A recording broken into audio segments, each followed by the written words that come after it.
Desde o início da invasão russa em grande escala contra a Ucrânia, em 24 de fevereiro de 2022, uma característica estratégica tem chamado a atenção.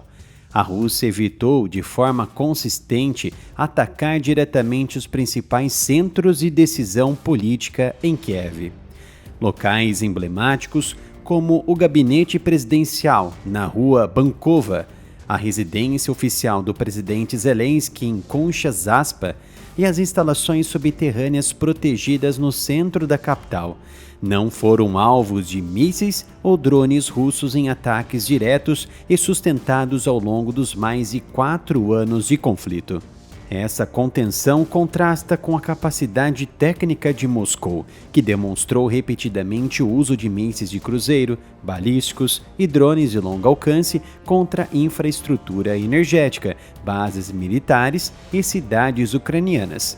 No começo da guerra, documentos e relatos da época indicavam que o plano inicial de Moscou incluía uma operação de decapitação rápida, com grupos de sabotagem e forças especiais enviados para eliminar a liderança ucraniana e instalar um governo pró-Rússia.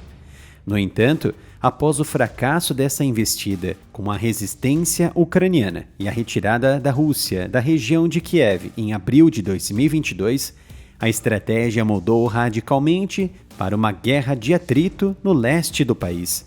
Especialistas apontam vários motivos plausíveis para essa postura inicial de evitar alvos políticos centrais.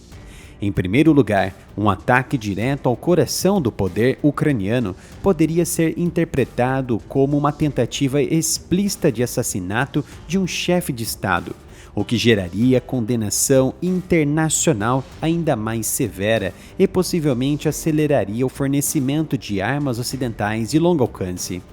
Em segundo lugar, a liderança ucraniana, com Volodymyr Zelensky à frente, demonstrou resiliência simbólica ao permanecer em Kiev, transformando-se em um ícone de resistência. Eliminá-lo poderia então criar um mártir que unisse ainda mais a população e o apoio global.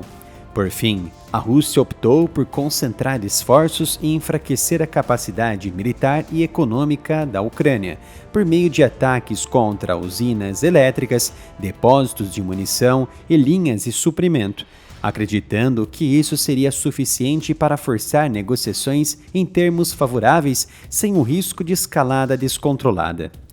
Apesar de ameaças recorrentes de autoridades russas, incluindo o próprio Vladimir Putin e o ministro da Defesa Sergei Shoigu, de atacar os chamados centros de tomada de decisão em resposta às ações ucranianas, como ao uso de mísseis ocidentais contra a Crimeia ou ataques profundos em território russo, esses avisos não se materializaram em ações concretas contra os prédios governamentais de Kiev. A Rússia preferiu manter o foco em alvos de natureza militar ou infraestrutural, preservando uma linha tênue que evitava o colapso total do comando político ucraniano. No entanto, essa dinâmica parece estar mudando. Na sexta-feira, 15 de maio, o presidente Volodymyr Zelensky revelou publicamente que a inteligência militar ucraniana obteve documentos russos que detalham planos para novos ataques com mísseis e drones contra a Ucrânia, com ênfase especial nos centros de decisão. Segundo Zelensky, as listas de alvos incluem cerca de 2 dúzias de centros políticos e postos de comando militar.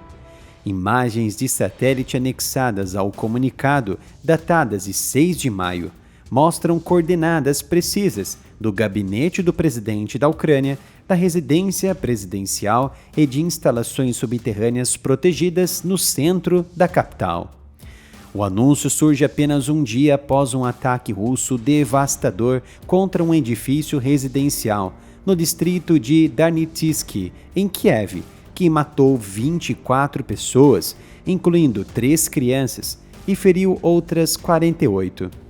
Zelensky visitou o local, classificou o ato como crime de guerra e prometeu uma resposta proporcional. Tomamos essa informação em conta, declarou o presidente ucraniano em sua rede social, destacando que a Ucrânia possui uma estrutura de defesa fundamentalmente diferente ao da Rússia. Enquanto em Moscou o poder está concentrado em uma figura central e um círculo mais restrito, na Ucrânia a resistência nasce da determinação do povo em defender sua independência e soberania. Documentos semelhantes já haviam sido exibidos pela televisão estatal russa antes do desfile de 9 de maio, como forma de ameaça velada durante o cessar-fogo unilateral declarado por Moscou. Na ocasião, Kiev aceitou a trégua de 3 dias, mas acusou ambos os lados de violações, embora nenhum ataque tenha ocorrido contra o desfile. Agora, a inteligência ucraniana interpreta os novos documentos como indícios concretos de que Moscou prepara uma escalada direcionada ao comando político ucraniano, o que analistas qualificam como um possível ataque de decapitação, com o objetivo de desarticular a liderança e enfraquecer a coordenação da defesa nacional. Zelensky anunciou ainda que o governo ucraniano trabalha em sanções de longo alcance e em ações contra a indústria petrolífera e de produção militar russa, além de monitorar de perto um possível envolvimento maior da Bielorrússia no conflito. Ele reforçou que nenhuma agressão ficará sem resposta e que a Ucrânia continuará fortalecendo suas defesas no norte do país, onde lançamentos de mísseis poderiam partir do território bielorrusso. Essa revelação ganha relevância especial no contexto atual do conflito, marcado por avanços lentos no campo de batalha e por uma guerra de desgaste que já dura mais de 4 anos. Se confirmados os planos russos, o ataque a centros de decisão representaria uma virada perigosa, não apenas uma escalada militar, mas um desafio direto à estabilidade política ucraniana. Zelensky, que sobreviveu a múltiplos alertas e atentados desde 2022, continua simbolizando a resiliência nacional. No entanto, a possibilidade de mísseis russos mirarem explicitamente no coração do poder em Kiev altera o cálculo estratégico de ambos os lados e pode intensificar a pressão internacional sobre Moscou. A Ucrânia, por sua vez, demonstra que não será pega de surpresa. Com as informações e inteligência em mãos, as forças ucranianas preparam contramedidas, enquanto Zelensky apela à comunidade internacional para que reconheça a gravidade da ameaça e intensifique o apoio.